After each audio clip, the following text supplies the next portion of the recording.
कृष्णाय वासुदेवाय हरये परमात्मने प्रणतक्लेशनाशाय गोविन्दाय नमो नमः।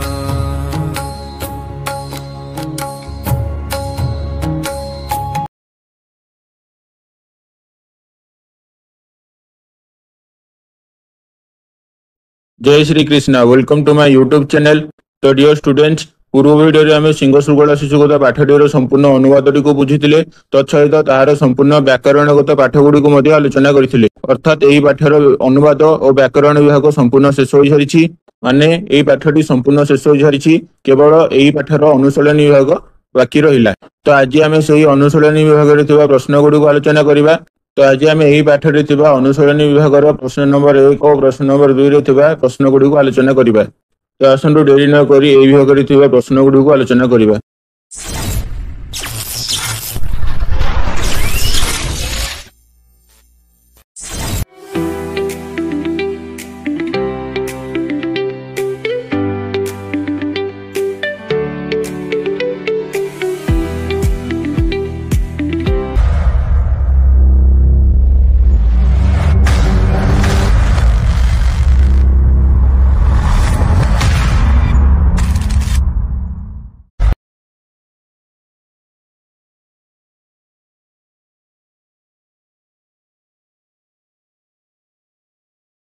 तो बर्तमान आम अनुशीलनी अभ्यास विभाग एक नंबर प्रश्न प्रश्न गुड़ी को आलोचना करवा। तो एक नंबर प्रश्न अच्छी निज भाषा प्रायशः वाक्यत्रयण उत्तरम लिखत। अर्थात निज भाषा प्रायतः 3टी वाक्य उत्तर दियो। किंतु जेहेतु वह परीक्षा 5 नंबर विशिष्ट प्रश्न आसी थाए दीर्घ उत्तरमूलक प्रश्न हिसाब से प्रश्न आसी थाए, तेणु आमको अति कम 5टी वाक्य उत्तर लिखार अच्छी। बेसरू बेसी 5 ରୁ 7ଟି वाक्य उत्तर लिखार अच्छी। यदि 7 ରୁ अधिक वाक्य उत्तर हो जाए तेबे ताहा माइनस मार्किंग होता है। तेणु आमको 5 ରୁ 7ଟି वाक्य भितर उत्तर लिखार अच्छी। तो वर्तमान प्रश्न नंबर 1 प्रश्न गुड़ी को आलोचना करवा।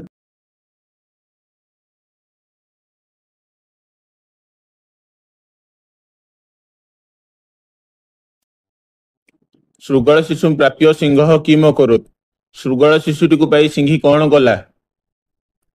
तो कौन सी गोटे देश कौन सी गोटे स्थान रे सिंह दंपति बसवास करुथिले। सिंह और सिंही दुई पति पत्नी बसवास करुथिले। सिंह प्रतिदिन निजर आहार और निज परिवार आहार निमंते प्रतिदिन शिकार करने को जंगल जाए। किंतु दिनकर कथा सिंह प्रतिदिन भली से दिन मध्य निजर आहार निमंते शिकार करने को जंगल जाइथिला। जंगल रे बुलु बुलु संध्या हो जाइथिला, तथापि ताकू किछि मध्य प्राणी मिलिला नहीं। तेणु से निज गृह को फेरुथिला बा निज घर को फेरुथिला। से निज घर को फेरुଥିବା समय बाटर से गोटे श्रृगाल शिशुटी पाइला। से श्रृगाल शिशुटी को से छोट पिला बोली मन करी हत्या कला नहीं बा मारिला नहीं, बरं से ताकू निज दांत मझिरे धरी सिंही को जीवंत समर्पण करदेला।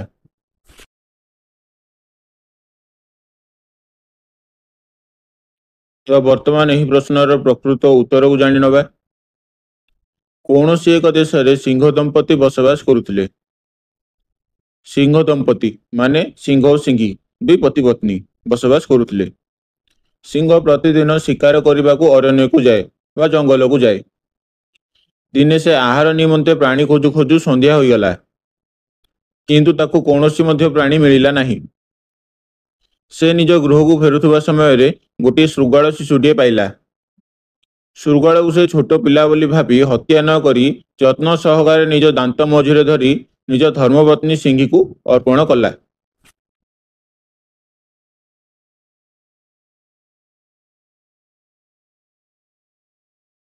भोजन विषय सिंह सिंही कि मुक्तवान।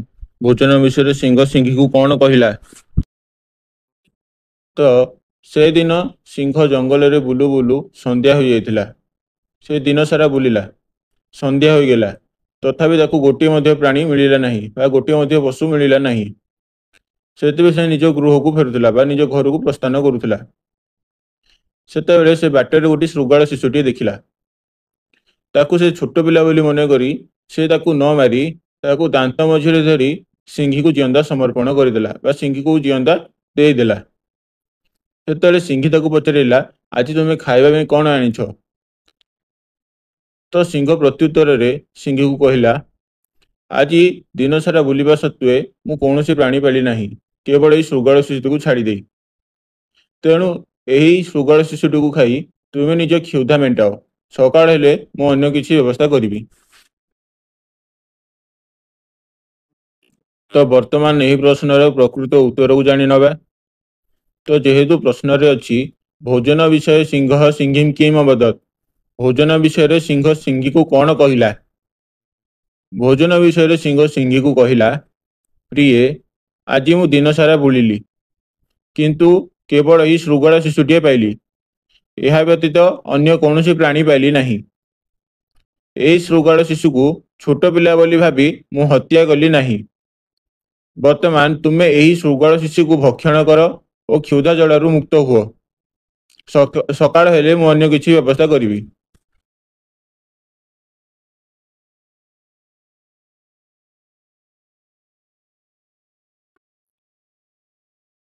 କଥମ ସିଂଘୀ ଶୃଗାଳ ଶିଶୁ ନ ହତବତୀ, କାହିଁକି ସିଂଘୀ ଶୃଗାଳ ଶିଶୁଟିକୁ ହତ୍ୟା କଲା ନାହିଁ? ତ ଯେହେତୁ ସିଂହ ସେହି ଶୃଗାଳ ଶିଶୁଟିକୁ ଛୋଟ ପିଲା ବୋଲି ଭାବି ହତ୍ୟା କଲା ନାହିଁ, ତେଣୁ ସେ ତାକୁ ନିଜ ଦାନ୍ତ ମଝିରେ ଧରି ସିଂଘୀକୁ ଜିଅନ୍ତା ସମର୍ପଣ କରିଦେଲା ତାର ଭୋଜନ ନିମନ୍ତେ ବା ତାର ଖାଇବା ପାଇଁ ବୋଲିକିନା ସେ ତାକୁ ଅର୍ପଣ କରିଦେଲା। ତ ସେତେବେଳେ ସିଂଘୀ କହିଲା, ଯଦି ତୁମେ ଏହାକୁ ଛୋଟ ପିଲା ବୋଲି ଭାବି ହତ୍ୟା କରିନାହଁ, ତେବେ ମୁଁ କିଭଳି ଭାବେ ନିଜ ପେଟ ନିମନ୍ତେ ହତ୍ୟା କରିବି? କଥାରେ ଅଛି ପରା, ଅକାର୍ଯ୍ୟ କେବେ ମଧ୍ୟ କରିବା ଉଚିତ ନୁହେଁ। ପ୍ରାଣତ୍ୟାଗ ସମୟ ଉପସ୍ଥିତ ହେଲେ ମଧ୍ୟ ଅକାର୍ଯ୍ୟ କରିବା ଉଚିତ ନୁହେଁ ଏବଂ ଯାହା କରିବା ଉଚିତ ତାହାକୁ କେବେ ମଧ୍ୟ ପରିତ୍ୟାଗ କରିବା ଉଚିତ ନୁହେଁ। ଏହିଭଳି ଭାବେ ସେହି ସିଂଘୀ ଶୃଗାଳ ଶିଶୁଟିକୁ ନିଜ ତୃତୀୟ ପୁତ୍ର ରୂପେ ଗ୍ରହଣ କରିନେଲା।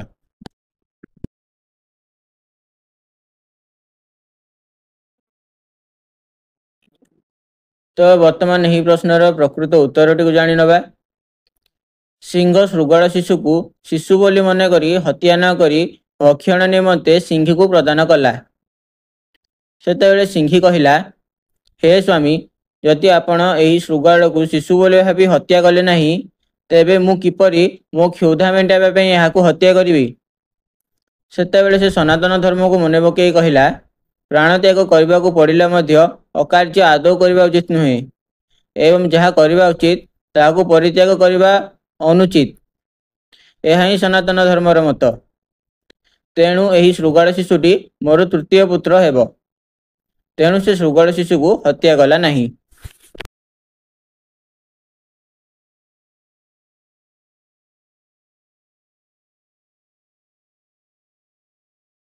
ପ୍ରସ୍ତାବତ୍ ସନାତନ ଧର୍ମ, ସନାତନ ଧର୍ମର ମତ କ'ଣ?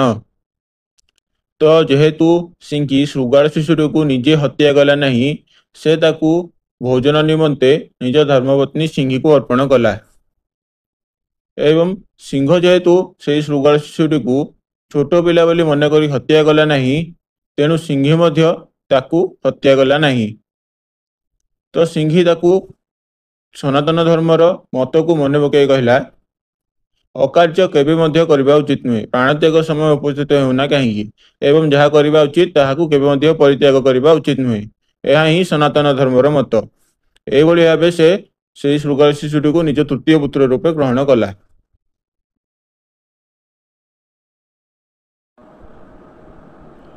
ତ ବର୍ତ୍ତମାନ ଏହି ପ୍ରଶ୍ନର ପ୍ରକୃତ ଉତ୍ତରଟିକୁ ଜାଣିନେବା। ଯେଉଁ କାର୍ଯ୍ୟ କରିବା ଅନୁଚିତ ତାହାକୁ ଅକାର୍ଯ୍ୟ କୁହାଯାଏ। ସେହି ଅକାର୍ଯ୍ୟ କେବେ ମଧ୍ୟ କରିବା ଉଚିତ ନୁହେଁ। ଏପରିକି ପ୍ରାଣତ୍ୟାଗ ସମୟ ଉପସ୍ଥିତ ହେଲେ ମଧ୍ୟ ଅକାର୍ଯ୍ୟ କରିବା ଉଚିତ ନୁହେଁ ଏବଂ ଯାହା କରିବା ଉଚିତ ତାହାକୁ ପରିତ୍ୟାଗ କରିବା ଉଚିତ ନୁହେଁ। ଏହା ହିଁ ସନାତନ ଧର୍ମର ମତ।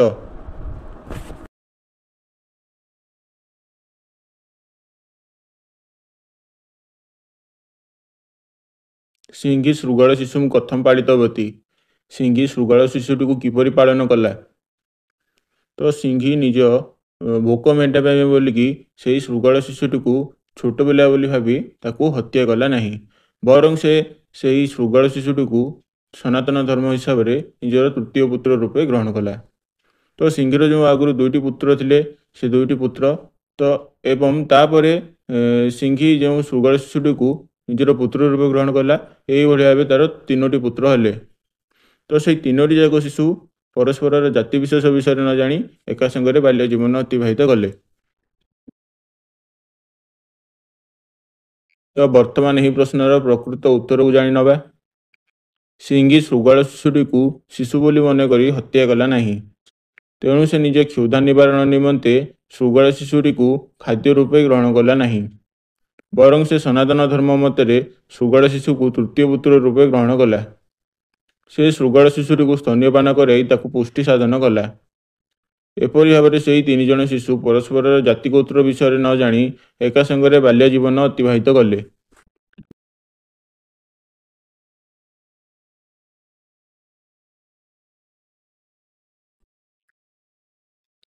ତ୍ରୟୋବିଶୀ ଶବଃ କଥଂ ବାଲ୍ୟ ସମୟଂ ନିର୍ବାହୟନ୍ତି ସ୍ମ। ତିନି ଜଣ ଯାକ ଶିଶୁ କିପରି ବାଲ୍ୟ ସମୟକୁ ଅତିବାହିତ କଲେ। ତ ସିଂହ ଦମ୍ପତିଙ୍କର ଦୁଇଟି ପୁତ୍ର ଥିଲେ, ମାନେ ସିଂହ ଓ ସିଂହୀ ଦୁଇ ଦମ୍ପତିଙ୍କର ଦୁଇଟି ପୁତ୍ର ଥିଲେ। ତ ସିଂହୀ ସେହି ଶୃଗାଳ ଶିଶୁଟିକୁ ଛୋଟ ପିଲା ବୋଲି ଭାବି ନିଜ ଭୋକ ମେଣ୍ଟାଇବା ପାଇଁ ବୋଲି ସେ ତାକୁ ହତ୍ୟା କଲା ନାହିଁ। ବରଂ ସେ ସେହି ଶୃଗାଳ ଶିଶୁଟିକୁ ସନାତନ ଧର୍ମ ହିସାବରେ ତୃତୀୟ ପୁତ୍ର ରୂପେ ଗ୍ରହଣ କଲା ଏବଂ ତାକୁ ସ୍ତନ୍ୟପାନ କରାଇ ଲାଳନ ପାଳନ ମଧ୍ୟ କଲା। ତ ଯେହେତୁ ସେହି ତିନି ଜଣ ଯାକ ଶିଶୁ ପରସ୍ପରର ଜାତିବିଶେଷ ବିଷୟରେ କିଛି ଜାଣିନଥିଲେ ବା ଜାତି ଗୋତ୍ର ବିଷୟରେ କିଛି ଜାଣିନଥିଲେ, ତେଣୁ ସେହି ତିନି ଜଣ ଯାକ ପରସ୍ପରର ଜାତିବିଶେଷ ବିଷୟରେ ନ ଜାଣି ଏକା ସାଙ୍ଗରେ ବାଲ୍ୟ ଜୀବନ ଅତିବାହିତ କଲେ। ମାନେ ସେହି ସିଂହ ଶିଶୁ ଦୁଇ ଜଣ ଜାଣିନଥିଲେ କି ସେଇଟା ଶୃଗାଳ ଶିଶୁ, ତେଣୁ ସେହି ତିନି ଜଣ ଯାକ ପରସ୍ପରର ଜାତିବିଶେଷ ବିଷୟରେ ନ ଜାଣି ଏକା ସାଙ୍ଗରେ ବାଲ୍ୟ ଜୀବନ ଅତିବାହିତ କଲେ।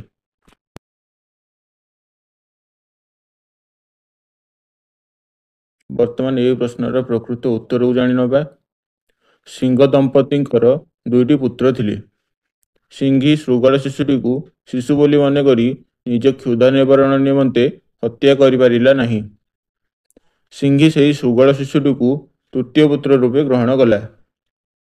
ସିଂହୀ ନିଜ ସ୍ତନ୍ୟପାନ କରାଇ ସେହି ଶୃଗାଳ ଶିଶୁଟିକୁ ଲାଳନ ପାଳନ କଲା। ସେହି ତିନି ଜଣ ଶିଶୁ ପରସ୍ପରର ଜାତିଗୋତ୍ର ବିଷୟରେ ଜାଣିନଥିଲେ, ତେଣୁ ସେହି ତିନି ଜଣ ଶିଶୁ ଏକ ପ୍ରକାର ଆଚାର ବିହାର ଦ୍ୱାରା ବାଲ୍ୟ ଜୀବନ ଅତିବାହିତ କଲେ।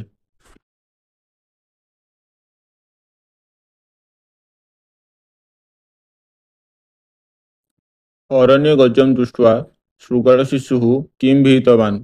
ବଣୁଆ ହାତୀକୁ ଦେଖି ଶୃଗାଳ ଶିଶୁଟି କ'ଣ କହିଲା? ତ ତିନି ଜଣ ଯାକ ଶିଶୁ କୌଣସି ଗୋଟିଏ ବଣରେ ବୁଲୁଥିଲେ, ମାନେ ସେଇ ସିଂହ ଶିଶୁ ଦୁଇ ଜଣ ଓ ସେଇ ଶୃଗାଳ ଶିଶୁ କୌଣସି ଗୋଟିଏ ବଣରେ ବୁଲୁଥିଲେ। ତ ହଠାତ୍ ସେତେବେଳେ ଗୋଟିଏ ବଣୁଆ ହାତୀଟିଏ ସେହି ବଣକୁ ପଳେଇ ଆସିଥିଲା। ତ ତାକୁ ଦେଖି ସେହି ସିଂହ ଶିଶୁ ଦୁଇ ଜଣ ରାଗରେ ସେହି ହାତୀ ଆଡ଼କୁ ଅଗ୍ରସର ହେଲେ। ତ ସେତେବେଳେ ଶୃଗାଳ ଶିଶୁଟି କହିଲା, ଏହି ହାତୀ ଆମର କୁଳ ଶତ୍ରୁ ଅଟେ ବା ଆମ ବଂଶର ଶତ୍ରୁ ଅଟେ, ତେଣୁ ଏହା ନିକଟକୁ ଯିବା ଉଚିତ ନୁହେଁ। ତ ଏହିଭଳି କହି ସେ ନିଜ ଗୃହକୁ ଦୌଡ଼ି ପଳେଇଲା।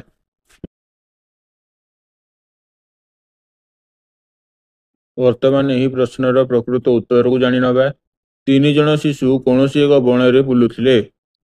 ହଠାତ୍ ସେତେବେଳେ ଗୋଟିଏ ବିଶାଳ ଓ ବଣୁଆ ହାତୀ ସେହି ବଣକୁ ପଳେଇ ଆସିଥିଲା।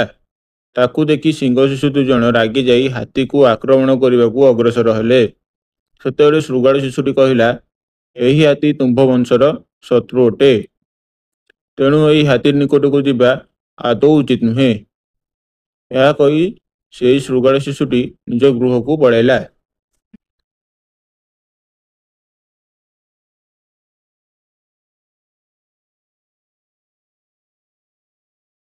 କଥମ ସିଂହସୂତୌ ନିରୁତ୍ସାହତାଂ ଗତୌ।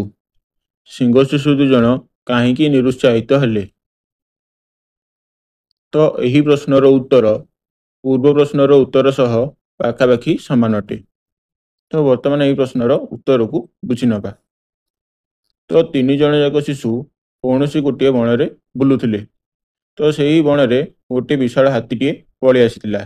ତାକୁ ଦେଖି ସିଂହ ଶିଶୁ ଦୁଇ ଜଣ ରାଗରେ ସେହି ହାତୀ ଆଡ଼କୁ ଆକ୍ରମଣ କରିବାକୁ ଅଗ୍ରସର ହେଲେ।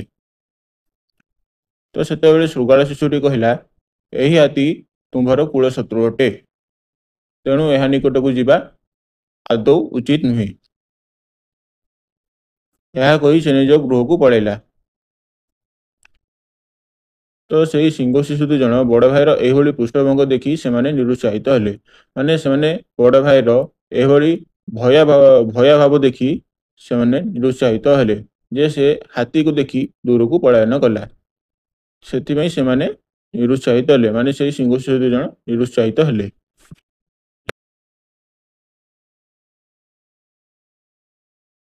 ତ ବର୍ତ୍ତମାନ ଏହି ପ୍ରଶ୍ନର ପ୍ରକୃତ ଉତ୍ତରକୁ ଜାଣିନେବା। କୌଣସି ଏକ ବଣକୁ ଗୋଟିଏ ବିଶାଳ ଓ ବଣୁଆ ହାତୀ ପଳେଇ ଆସିଥିଲା।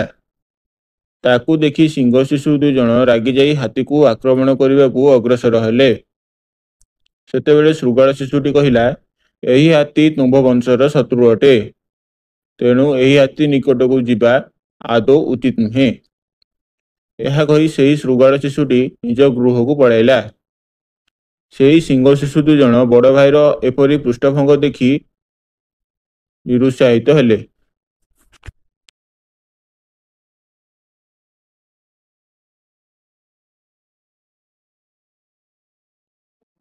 କଥଂ ଶୃଗାଳ ଶିଶୁ କୋପାବିଷ୍ଟ ମନଃ ଅଭବତ୍। କାହିଁକି ଶୃଗାଳ ଶିଶୁଟି ରାଗରେ ଜର୍ଜରିତ ହେଲା? ତ ଦିନକର କଥା। ଦିନେ ସେହି ତିନି ଜଣ ଶିଶୁ ଅର୍ଥାତ୍ ସେହି ସିଂହ ଶିଶୁ ଦୁଇ ଜଣ ଓ ସେହି ଶୃଗାଳ ଶିଶୁ ତିନି ଜଣ ଯାକ କୌଣସି ଗୋଟେ ବଣରେ ବୁଲୁଥିଲେ ବା ଗୋଟେ ବଣରେ ବୁଲୁଥିଲେ। ତ ସେହି ବଣକୁ ଗୋଟେ ବିଶାଳ ବଣୁଆ ହାତୀଟିଏ ପଳେଇ ଆସିଥିଲା। ତାକୁ ଦେଖି ସିଂହ ଶିଶୁ ଦୁଇ ଜଣ ଯେତେବେଳେ ସେହି ହାତୀ ଆଡ଼କୁ ଅଗ୍ରସର ହେଉଥିଲେ, ମାନେ ସେହି ହାତୀ ଆଡ଼କୁ ରାଗରେ ଅଗ୍ରସର ହେଉଥିଲେ, ସେତେବେଳେ ସେ ଶୃଗାଳ ଶିଶୁଟି କହିଲା, ଏହି ହାତୀ ତୁମ୍ଭ ବଂଶର ଶତ୍ରୁ ଅଟେ, ତେଣୁ ଏହା ନିକଟକୁ ଯିବା ଉଚିତ ନୁହେଁ। ଏହିଭଳି ଭାବେ କହି ସେ ନିଜ ଗୃହକୁ ଦୌଡ଼ି ପଳାଇଲା। ତ ତାହା ଦେଖି ସିଂହ ଶିଶୁ ଦୁଇ ଜଣ ନିରୁତ୍ସାହିତ ହୋଇଗଲେ। ତ ସେମାନେ ଯେତେବେଳେ ଘରେ ପହଞ୍ଚିଲେ, ସେମାନେ ହସି ହସି ପିତାମାତାଙ୍କ ଆଗରେ ବଡ଼ ଭାଇର କାର୍ଯ୍ୟକଳାପ ବିଷୟରେ କହିଲେ, ଯେମିତିକି ସେ ହାତୀକୁ ଦେଖି ଦୌଡ଼ି ପଳାଇଥିଲା। ତ ତାହା ଶୁଣି ଶୃଗାଳ ଶିଶୁଟି ରାଗରେ ଜର୍ଜରିତ ହେଲା।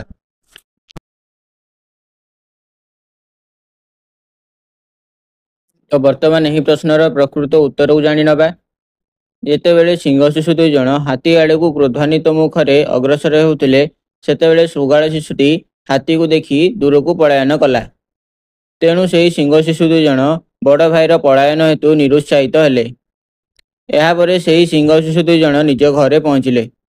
ତାପରେ ସେମାନେ ନିଜ ପିତାମାତା ଆଗରେ ହସି ହସି ବଡ଼ ଭାଇର କାର୍ଯ୍ୟକଳାପ ବିଷୟରେ ବର୍ଣ୍ଣନା କଲେ, ଯେପରି ସେହି ଶୃଗାଳ ଶିଶୁଟି ହାତୀକୁ ଦେଖି ଦୂରକୁ ପଳାୟନ କଲା। ତାହା ଶୁଣି ଶୃଗାଳ ଶିଶୁଟି ରାଗରେ ଜର୍ଜରିତ ହେଲା।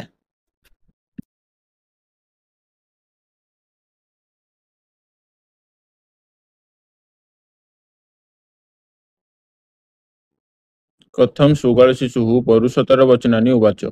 କାହିଁକି ଶୃଗାଳ ଶିଶୁଟି ଅଶ୍ରାବ୍ୟ ଭାଷା ଗୁଡ଼ିଏ କହିଲା? ତ ଶୃଗାଳ ଶିଶୁଟି ନିଜ ପରିଚୟ ବିଷୟରେ କିଛି ଜାଣିନଥିଲା। ତ ଦିନେ ସେହି ତିନି ଜଣ କୌଣସି ଗୋଟିଏ ବଣରେ ବୁଲୁଥିଲେ, ମାନେ ସେହି ଶୃଗାଳ ଶିଶୁ ଓ ସେହି ସିଂହ ଶିଶୁ ଦୁଇ ଜଣ କୌଣସି ଗୋଟିଏ ବଣରେ ବୁଲୁଥିଲେ। ତ ସେହି ସମୟରେ ସେହି ବଣକୁ ଗୋଟିଏ ବିଶାଳ ହାତୀଟିଏ ପଳେଇ ଆସିଥିଲା।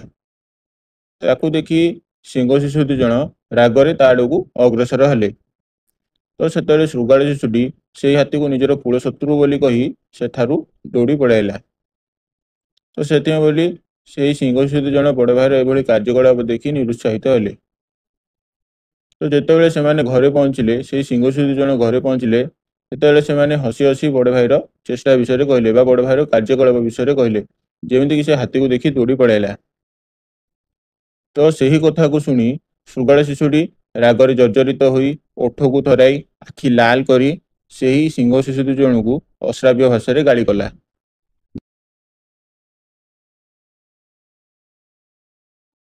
ତ ବର୍ତ୍ତମାନ ଏହି ପ୍ରଶ୍ନର ପ୍ରକୃତ ଉତ୍ତରକୁ ଜାଣିନେବା। ଶୃଗାଳ ଶିଶୁଟି ନିଜ ପରିଚୟ ବିଷୟରେ ଅଜ୍ଞ ଥିଲା ବା କିଛି ଜାଣିନଥିଲା। ଯେତେବେଳେ ସିଂହ ଶିଶୁ ଦୁଇ ଜଣ ହାତୀ ଆଡ଼କୁ କ୍ରୋଧାନ୍ୱିତ ମୁଖରେ ଅଗ୍ରସର ହେଲେ, ସେତେବେଳେ ଶୃଗାଳ ଶିଶୁଟି ହାତୀକୁ କୁଳଶତ୍ରୁ ବୋଲି ମନେ କରି ଦୌଡ଼ି ପଳାଇଲା। ଯେତେବେଳେ ସିଂହ ଶିଶୁ ଦ୍ୱୟ ଘରେ ପହଞ୍ଚିଲେ, ସେମାନେ ପିତାମାତାଙ୍କ ଆଗରେ ହସି ହସି ବଡ଼ ଭାଇର କାର୍ଯ୍ୟକଳାପ ବିଷୟରେ କହିଲେ, ଯେପରି ସେ ହାତୀକୁ ଦେଖି ଦୂରକୁ ପଳାୟନ କଲା। ତାହା ପିତାମାତାଙ୍କ ଆଗରେ କହିବାର ଶୁଣି ବିଲୁଆ ଛୁଆଟି ରାଗିଗଲା। ତେଣୁ ସେହି ଶୃଗାଳ ଶିଶୁଟି ରାଗରେ ଜର୍ଜରିତ ହୋଇ ଓଠକୁ ଧରାଇ ଆଖି ଲାଲ କରି ଅଧର କମ୍ପିତ ହୋଇ ସେହି ଦୁଇ ଜଣଙ୍କୁ ବର୍ଚ୍ଛନା କରି ଅଶ୍ରାବ୍ୟ ଭାଷାରେ ଗାଳି କଲା।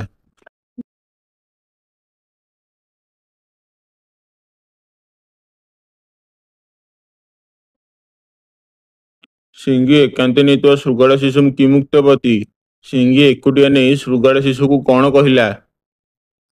ତ ଯେତେବେଳେ ସିଂହ ଶିଶୁ ଦୁଇ ଜଣ ରାଗି ଯାଇ ସେଇ ହାତୀ ଆଡ଼କୁ ଅଗ୍ରସର ହେଉଥିଲେ ବା ସେ ହାତୀ ଆଡ଼କୁ ମାଡ଼ି ଯାଉଥିଲେ, ତ ସେତେବେଳେ ଶୃଗାଳ ଶିଶୁଟି ସେଇ ହାତୀକୁ ନିଜ ବଂଶର ଶତ୍ରୁ ବୋଲି ଭାବି ସେଠାରୁ ଦୌଡ଼ି ପଳାଇଲା। ସେଥିପାଇଁ ସେଇ ସିଂହ ଶିଶୁ ଦୁଇ ଜଣ ବଡ଼ ଭାଇର ଏଭଳି କାର୍ଯ୍ୟକଳାପକୁ ଦେଖି ନିରୁତ୍ସାହିତ ହେଲେ। ତ ଯେତେବେଳେ ସେମାନେ ଘରେ ପହଞ୍ଚିଲେ, ସେତେବେଳେ ସେମାନେ ପିତାମାତାଙ୍କ ଆଗରେ ହସି ହସି ବଡ଼ ଭାଇର କାର୍ଯ୍ୟକଳାପ ବିଷୟରେ କହିଲେ, ଯେମିତି ସେ ହାତୀକୁ ଦେଖି ଦୌଡ଼ି ପଳାଇଯାଇଥିଲା। ତ ସେଇ କଥାକୁ ଶୁଣି ଶୃଗାଳ ଶିଶୁଟି ରାଗି ଯାଇକି ସେଇ ସିଂହ ଶିଶୁ ଦୁଇ ଜଣଙ୍କୁ ଅଶ୍ରାବ୍ୟ ଭାଷାରେ ଗାଳି କଲା। ସେଥିପାଇଁ ସିଂହୀ ତାକୁ ଏକୁଟିଆ ସ୍ଥାନକୁ ନେଇ ବୁଝେଇ କହିଲା, ହେ ପୁତ୍ର, ଏମିତି ଆଦୌ କୁହ ନାହିଁ, ଏମାନେ ତୋର ସାନ ଭାଇମାନେ। ତ ବର୍ତ୍ତମାନ ଏହି ପ୍ରଶ୍ନର ପ୍ରକୃତ ଉତ୍ତରକୁ ଜାଣିନେବା। ସିଂହ ଶିଶୁ ଦୁଇ ଜଣ ନିଜ ଘରେ ପହଞ୍ଚି ବଡ଼ ଭାଇର କାର୍ଯ୍ୟକଳାପ ବିଷୟରେ ବର୍ଣ୍ଣନା କଲେ। ଯେପରି ସେହି ଶୃଗାଳ ଶିଶୁଟି ହାତୀକୁ ଦେଖି ଦୂରକୁ ପଳାୟନ କଲା। ତାହା ଶୁଣି ସେହି ଶୃଗାଳ ଶିଶୁଟି ରାଗରେ ଜର୍ଜରିତ ହୋଇ ଆଖି ଲାଲ କରି ଅଧର କମ୍ପିତ ହୋଇ ସେହି ସିଂହ ଶିଶୁ ଦୁଇ ଜଣଙ୍କୁ ଭର୍ତ୍ସନା କରି ଅଶ୍ରାବ୍ୟ ଭାଷାରେ ଗାଳି କଲା। ତେଣୁ ସିଂହୀ ସେହି ଶୃଗାଳ ଶିଶୁଟିକୁ ଏକୁଟିଆ ସ୍ଥାନକୁ ନେଲା ଏବଂ ତାକୁ ପ୍ରବୋଧନା ଦେଇ ବୁଝାଇ କହିଲା, ହେ ପୁତ୍ର, ଏପରି ଆଦୌ କୁହ ନାହିଁ, ଏମାନେ ତୋର ସାନ ଭାଇମାନେ।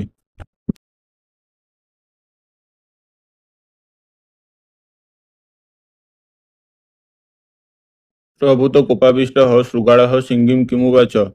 ଅଧିକ ରାଗି ଯାଇଥିବା ଶୃଗାଳ ଶିଶୁଟି ସିଂହୀକୁ କ'ଣ କହିଲା?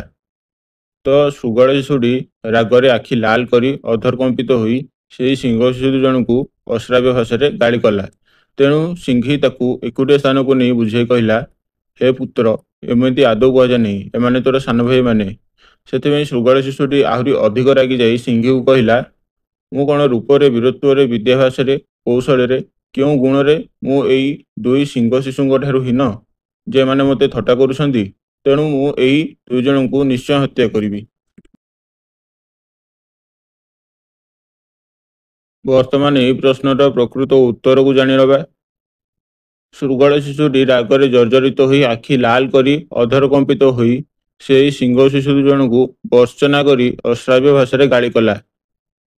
ସେତେବେଳେ ସିଂହୀ ଶୃଗାଳ ଶିଶୁଟିକୁ ଏକୁଟିଆ ସ୍ଥାନକୁ ନେଇ ବୁଝାଇ କହିଲା, ହେ ପୁତ୍ର, ଏପରି ଆଦୌ କୁହ ନାହିଁ, ଏମାନେ ତୋର ସାନ ଭାଇମାନେ।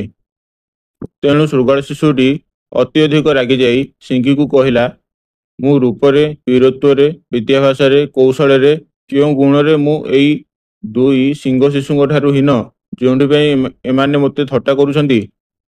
ତେଣୁ ମୁଁ ଏହି ଦୁଇ ଜଣ ସିଂହ ଶିଶୁଙ୍କୁ ନିଶ୍ଚୟ ହତ୍ୟା କରିବି।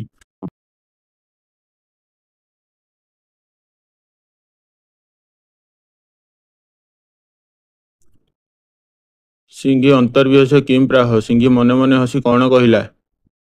ତ ଯେତେବେଳେ ସିଂହ ଶିଶୁ ଦୁଇ ଜଣ ନିଜ ଘରେ ପହଞ୍ଚିଲେ, ସେମାନେ ହସି ହସି ବଡ଼ ଭାଇର କାର୍ଯ୍ୟକଳାପ ବିଷୟରେ ବା ସେ ଶୃଗାଳ ଶିଶୁଟିର କାର୍ଯ୍ୟକଳାପ ବିଷୟରେ ନିଜ ପିତାମାତାଙ୍କ ଆଗରେ କହିଲେ ଯେ ସେ କେମିତି ହାତୀକୁ ଦେଖି ଦୌଡ଼ି ପଳାଇଯାଇଥିଲା। ତ ସେଇ କଥାଟିକୁ ଶୁଣି ଶୃଗାଳ ଶିଶୁଟି ରାଗରେ ସେଇ ସିଂହ ଶିଶୁ ଦୁଇ ଜଣଙ୍କୁ ଅଶ୍ରାବ୍ୟ ଭାଷାରେ ବା କଟୁ ଭାଷାରେ ଗାଳି କଲା। ସେଥିପାଇଁ ସିଂହୀ ତାକୁ ଏକୁଟିଆ ଜାଗାକୁ ନେଇ ବୁଝେଇ କହିଲା ଯେ ଏମିତି ଆଦୌ କୁହାଯାଏ ନାହିଁ, ଏମାନେ ତୋର ସାନ ଭାଇମାନେ। ତ ସେଇ କଥାଟିକୁ ଶୁଣି ଶୃଗାଳ ଶିଶୁଟି ଆହୁରି ଅଧିକ ରାଗି ଯାଇ ସେ ସିଂହ ଶିଶୁ ଦୁଇ ଜଣଙ୍କୁ ହତ୍ୟା କରିବ ବୋଲି ସିଂହୀକୁ କହିଲା। ତ ଶୃଗାଳ ଶିଶୁଟି ଏହିଭଳି ଭାବେ ରାଗରେ କହୁଥିବାର ଶୁଣି ବା ଶୃଗାଳ ଶିଶୁଟିର ଏଭଳି ଔଦ୍ଧତ୍ୟପୂର୍ଣ୍ଣ କଥା ଶୁଣି ସିଂହୀ ମନେ ମନେ ହସି କହିଲା, ତୁମେ ବୀର, ବିଦ୍ୱାନ ଓ ଦେଖିବାକୁ ସୁନ୍ଦର, କିନ୍ତୁ ଯେଉଁ ବଂଶରେ ତୁମେ ଜନ୍ମ ହୋଇଛ ସେଠାରେ ହାତୀକୁ ହତ୍ୟା କରାଯାଏ ନାହିଁ, କାହିଁକି ନା ତୁମେ ହେଉଛ ଶୃଗାଳୀର ପୁତ୍ର, ଶୃଗାଳ। ତ ବର୍ତ୍ତମାନ ଏହି ପ୍ରଶ୍ନର ପ୍ରକୃତ ଉତ୍ତରକୁ ଜାଣିନେବା। ଶୃଗାଳ ଶିଶୁଟି ଅତ୍ୟଧିକ ରାଗି ଯାଇ ସେହି ସିଂହ ଶିଶୁ ଦୁଇ ଜଣଙ୍କୁ ହତ୍ୟା କରିବ ବୋଲି ସିଂହୀକୁ କହିଲା। ଶୃଗାଳ ଶିଶୁଟି ନିଜ ପରିଚୟ ବିଷୟରେ ଅଜ୍ଞ ଥିଲା। ତେଣୁ ସିଂହୀ ଶୃଗାଳ ଶିଶୁଟିର ଏଭଳି ଔଦ୍ଧତ୍ୟପୂର୍ଣ୍ଣ କଥା ଶୁଣି ମନେ ମନେ ହସି କହିଲା, ହେ ପୁତ୍ର, ତୁମେ ବୀର, ବିଦ୍ୱାନ ଓ ଦେଖିବାକୁ ସୁନ୍ଦର ଅଟ, କିନ୍ତୁ ଯେଉଁ ବଂଶରେ ତୁମେ ଜନ୍ମ ହୋଇଛ ସେହି ବଂଶରେ ହାତୀକୁ ହତ୍ୟା କରାଯାଏ ନାହିଁ, କାରଣ ତୁମେ ହେଉଛ ଶୃଗାଳୀର ପୁତ୍ର।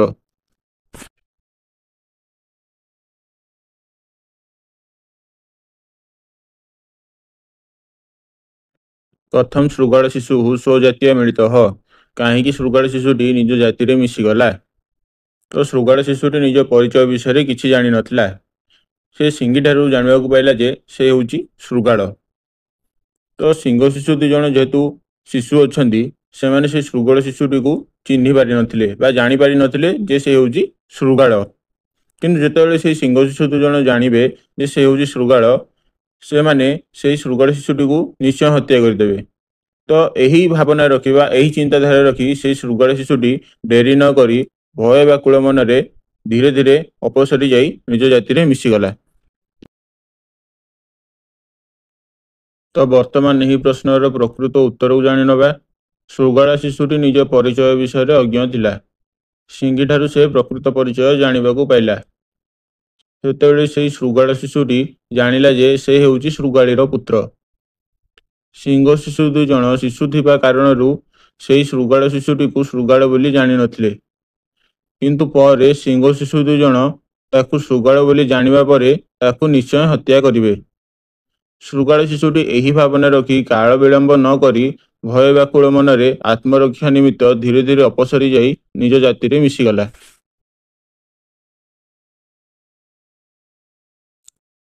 ତ ଏହି ପ୍ରଶ୍ନର ଉତ୍ତର ଅନ୍ୟ ଏକ ରୂପରେ ମଧ୍ୟ ହୋଇପାରିବ। ଶୃଗାଳ ଶିଶୁଟି ନିଜ ପରିଚୟ ବିଷୟରେ ଅଜ୍ଞ ଥିଲା। ସିଂହୀ ଶୃଗାଳ ଶିଶୁଟିକୁ କହିଲା, ତୁମେ ହେଉଛ ଶୃଗାଳୀର ପୁତ୍ର। ଯେପର୍ଯ୍ୟନ୍ତ ମୋର ଏହି ଦୁଇ ସିଂହ ପୁତ୍ର ଶିଶୁ ଅଛନ୍ତି, ଏମାନେ ତୋତେ ଶୃଗାଳ ବୋଲି ଜାଣିନାହାନ୍ତି। ସେହି ସମୟ ମଧ୍ୟରେ ଯେତେ ଶୀଘ୍ର ସମ୍ଭବ ନିଜ ଜାତିରେ ମିଶିଯାଅ, ନଚେତ୍ ମୋର ଏହି ସିଂହ ଶିଶୁ ଦୁଇ ଜଣ ତୋତେ ହତ୍ୟା କରି ମୃତ୍ୟୁ ପଥରେ ଯାତ୍ରୀ ସଜାଇ ଦେବେ। ସିଂହର ଏହି ବଚନକୁ ଶୁଣି ଶୃଗାଳ ଶିଶୁଟି ଭୟ ବ୍ୟାକୁଳ ମନରେ ଆତ୍ମରକ୍ଷା ନିମିତ୍ତ ଧୀରେ ଧୀରେ ଅପସରି ଯାଇ ନିଜ ଜାତିରେ ମିଶିଗଲା।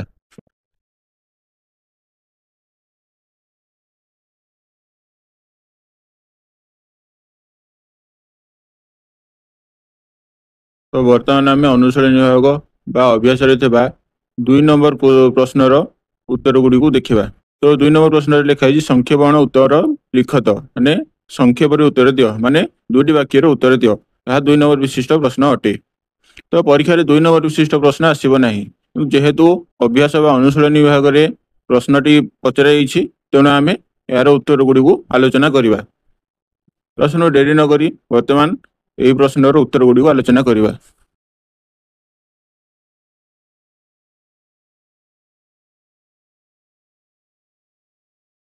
ସିଂହ ନିତ୍ୟମ୍ ସିଂହୈ କିମ୍ ଦଦାତି। ସିଂହ ପ୍ରତିଦିନ ସିଂହୀକୁ କ'ଣ ଦାନ କରେ? ତ ଯେହେତୁ ଦାନ ଅର୍ଥରେ ଚତୁର୍ଥୀ ବିଭକ୍ତି ହୁଏ, ତେଣୁ ସିଂହୀର ଚତୁର୍ଥୀ ବିଭକ୍ତି ଏକବଚନ ସିଂହୈ ହେଲା। ସିଂହ ନିତ୍ୟମ୍ ସିଂହୈ କିମ୍ ଦଦାତି। ସିଂହ ପ୍ରତିଦିନ ସିଂହୀକୁ କ'ଣ ଦାନ କରେ? ତ ସିଂହ ପ୍ରତିଦିନ ସିଂହୀକୁ କ'ଣ ଦାନ କରେ? ନା ପ୍ରତିଦିନ ଗୋଟେ ଗୋଟେ ପ୍ରାଣୀ ମାରି ସିଂହୀକୁ ଦାନ କରେ। କିନ୍ତୁ ଯେହେତୁ ଏହି ପ୍ରଶ୍ନଟି 2 ନମ୍ବର ବିଶିଷ୍ଟ, ତେଣୁ ଆମକୁ 2ଟି ବାକ୍ୟର ଉତ୍ତର ଲେଖିବାର ଅଛି। ତ କ'ଣ ଲେଖିବା? ଲେଖିବା, କୌଣସି ଏକ ବଣରେ ସିଂହ ଓ ସିଂହୀ ଦୁଇ ଦମ୍ପତି ବସବାସ କରୁଥିଲେ। ସିଂହ ପ୍ରତିଦିନ ଗୋଟିଏ ଗୋଟିଏ ପ୍ରାଣୀ ମାରି ସିଂହୀକୁ ଦାନ କରେ।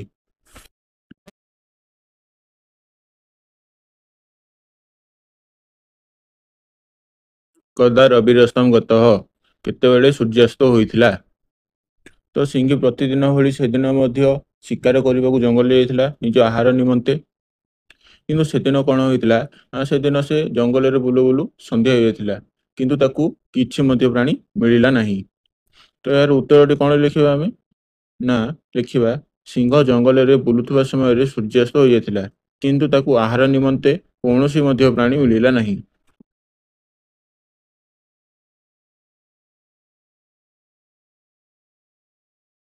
କଥମ ସିଂହ ଶୃଗାଳ ଶିଶୁମ୍ ଜୀବନ୍ତମେବ ସମର୍ପିତବାନ୍। କାହିଁକି ସିଂହ ଶୃଗାଳ ଶିଶୁକୁ ଜିଅନ୍ତା ସମର୍ପଣ କରିଦେଲା? ତ ଯେତେବେଳେ ସନ୍ଧ୍ୟା ହୋଇଯାଇଥିଲା, ସେତେବେଳେ ସିଂହ ଜଙ୍ଗଲରେ ବୁଲୁଥିଲା, କିନ୍ତୁ ତାକୁ କିଛି ମଧ୍ୟ ପ୍ରାଣୀ ମିଳିଲା ନାହିଁ। ସେଥିପାଇଁ ସେ ନିଜ ଗୃହକୁ ଫେରି ଯାଉଥିଲା। ତ ସେତେବେଳେ ସେ ଗୋଟେ ବାଟରେ ଗୋଟେ ଶୃଗାଳ ଶିଶୁଟିଏ ପାଇଲା। ତାକୁ ସେ ଛୋଟ ପିଲା ବୋଲି ଭାବି ସେ ତାକୁ ହତ୍ୟା କଲା ନାହିଁ। ସେଥିପାଇଁ ସେ ତାକୁ ନିଜ ଦାନ୍ତ ମଝିରେ ଧରି ସିଂହୀକୁ ଜିଅନ୍ତା ଅବସ୍ଥାରେ ସମର୍ପଣ କରିଦେଲା। ତ କ'ଣ ହେବ ଏହାର ପ୍ରକୃତ ଉତ୍ତରଟି? ଏହାର ଉତ୍ତରଟି ହେବ, ସିଂହ ଶୃଗାଳ ଶିଶୁଟିକୁ ଶିଶୁ ବୋଲି ମନେ କରି ହତ୍ୟା କଲା ନାହିଁ, ତେଣୁ ସେ ତାକୁ ନିଜ ଦାନ୍ତ ମଝିରେ ଧରି ସିଂହୀକୁ ଜିଅନ୍ତା ଅବସ୍ଥାରେ ସମର୍ପଣ କରିଦେଲା।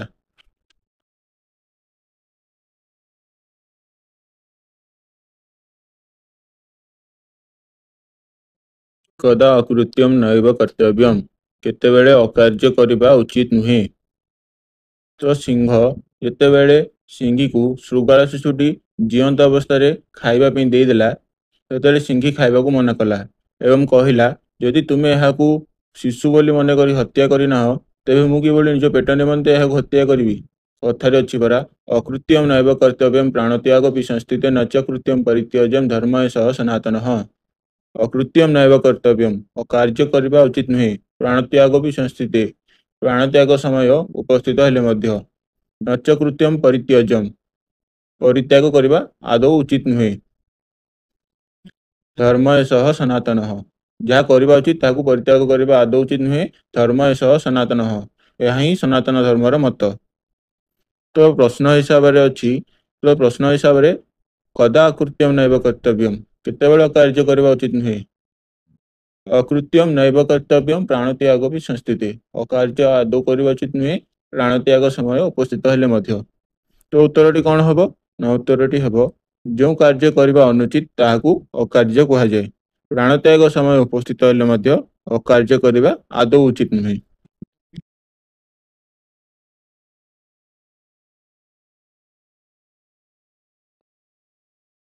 त्रयोपि शिशवः कम अजानन्तः एकचार विहार बाल्य समय निर्वाहयन्ति स्म। तीनोटी जाक शिशु कौन न जानी एक प्रकार आचार विहार द्वारा बाल्य समय को अतिबाहित कले। तो तीनोटी जाक शिशु किए किए ना से सिंह शिशु 2 जन और से श्रृगाल शिशु कौन जान नथिले माने ना से सिंह शिशु 2 जन जान नथिले कि से श्रृगाल शिशुटी होची प्रकृत रे श्रृगाल शिशु। तो एहिपरि भावे सेमाने परस्पर जाति विशेष विषय न जानी एक प्रकार आचार व्यवहार द्वारा बाल्य जीवन बा बाल्य समय को अतिबाहित कले। तो यार प्रकृत उत्तरटी कौन हम यार प्रकृत उत्तरटी हम 3 जन शिशु परस्पर जाति विशेष विषय जानी नथिले। एहिपरि भावे सेही 3 जन शिशु एक प्रकार आचार व्यवहार द्वारा बाल्य जीवन बा बाल्य समय को अतिबाहित कले।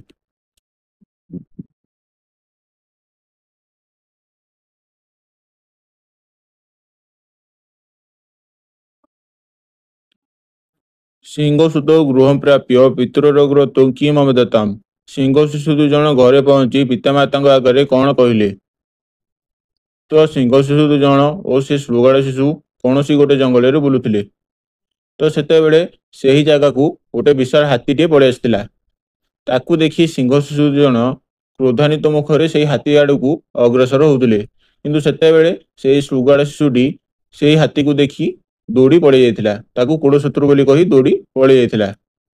तो जितेबाला सिंह शिशु 2 जन घरे पहुंचले से माने हसी हसी से श्रृगाल शिशुटीर कार्यकलाप कथा बा सेमानक बड़ भाईर कार्यकलाप कथा सेमानक पितामाता आगे कहले। तो यार उत्तरटी कौन हम यार उत्तरटी हम सिंह शिशु 2 जन घरे पहुंची पितामाता आगे हसी हसी बड़ भाई श्रृगाल शिशुटीर कार्यकलाप विषय कहले। श्रृगाल शिशुटी किपरि हाथी को देखी दूर को पलायन कला सेही विषय सिंह शिशुद्वय वर्णना कले।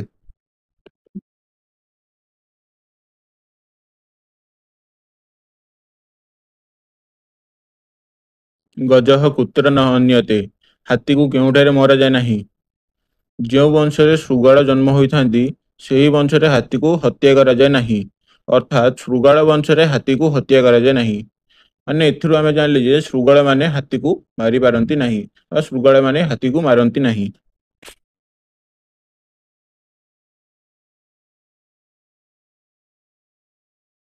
श्रृगाल शिशु हो भय व्याकुलित मनाहा किम करोत श्रृगाल शिशुटी भय व्याकुलित मनरे कौन कला।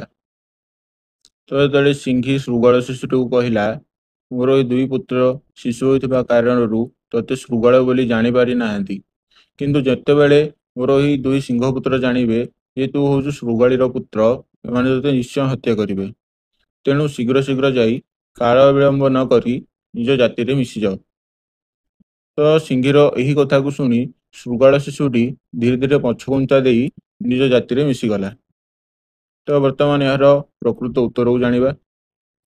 श्रृगाल शिशुटी सिंहीर वचन को शुणिबा परे मनरे भय आसिला तेणु से भय व्याकुलित मनरे धीरे धीरे अपसरी जाई निज जाति रे मिसीगला।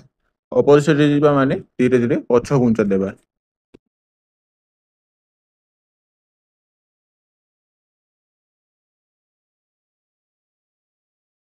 तो आज आम सिंह शृगाल शिशु ता पाठरे थिबा अनुशीलनी विभाग बा अभ्यासर 1 नंबर और 2 नंबर प्रश्न गुडी आलोचना कले। तो परवर्ती समय आम यही अनुशीलनी विभाग रे थिबा बाकी प्रश्न गुडी आलोचना करबा, अर्थात एही पाठटी को संपूर्ण शेष करबा। तो वीडियो यदि भल लगुए वीडियो को लाइक शेयर एवं सब्सक्राइब करदेवे एवं पाखे बेल आइकन को प्रेस करदेवे, जहाद्वारा आम वीडियो प्रतिदिन नोटिफिकेशन आपण सर्वप्रथम पाइपर। तो यही वीडियोटी को निज सांगसाथी मानक शेयर करदेवे, जहाद्वारा ओडिशार समस्त छात्र छात्री यही वीडियो द्वारा उपकृत हो पारे। यह ही आम चैनल उद्देश्य। तो वीडियोटी आपको केमिति लागिला कमेंट बॉक्स में निश्चय जनइबे एवं जदि एही पाठरे जदि आपनकर किछि डाउट थाए तेबे ता मध्ये कमेंट बॉक्स में निश्चय जनइबे। तो वीडियोटी आज एतिकी थिला, पुणी थरे देखा हबो अन्य एक नया वीडियो रे। रहिली, धन्यवाद।